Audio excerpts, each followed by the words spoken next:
Assalamualaikum warahmatullahi wabarakatuh. Di sini saya akan menjelaskan sedikit tentang analisis proses mining menggunakan event log. Perkenalkan, nama saya Salisa Putri Juhairi dari kelas C223 dengan NPM 20 12 30 89.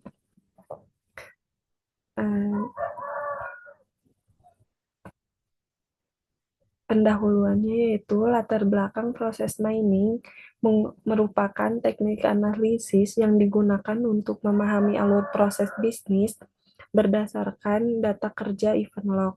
Memahami alur proses bisnis aktual, mengetahui aktivitas yang sering dilakukan, mengukur durasi proses, membentuk model proses menggunakan proses mining. Lalu untuk datasetnya yaitu sumber dataset. Dataset berupa event log yang berisi aktivitas proses.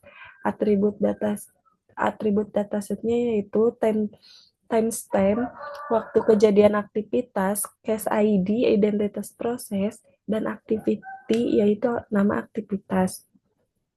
Lalu untuk tahapan pra-prosesnya yaitu impor dataset menggunakan pandas, konversi kolom timestamp ke format data time, penyesuaian nama kolom sesuai standar.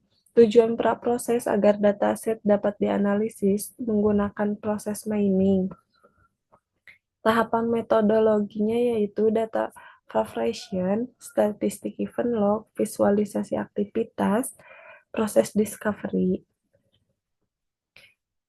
Untuk hasil statistiknya yaitu jumlah kasus, total proses yang dianalisis, jumlah aktivitas, variasi aktivitas dalam proses. Jumlah event yaitu total aktivitas yang tercatat. Untuk frekuensi aktivitasnya yaitu analisis frekuensi aktivitas menunjukkan aktivitas yang paling sering terjadi, ditampilkan dalam bentuk grafik batang. Tujuan mengetahui aktivitas dominan dalam proses bisnis.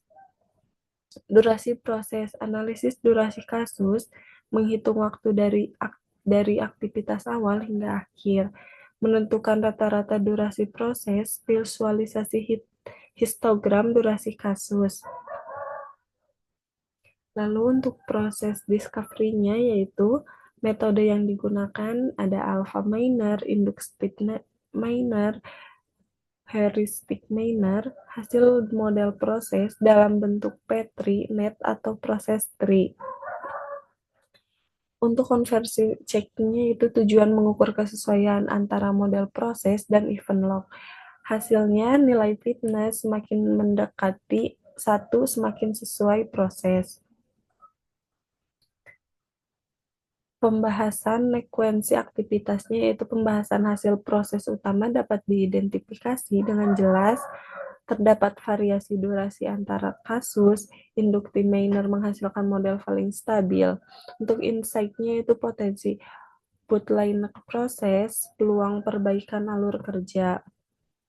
Nah, kesimpulannya jadi dari kasus tersebut yaitu proses mining berhasil memetakan proses bisnis aktual, dataset dapat digunakan untuk analisis proses, model proses membantu evaluasi kinerja proses, dan untuk sarannya itu lakukan analisis lanjutan performa proses, gunakan dataset yang lebih besar agar hasil lebih optimal. Mungkin cukup sekian dari saya. Mohon maaf bila banyak kekurangan dan kesalahan. Wassalamualaikum warahmatullahi wabarakatuh.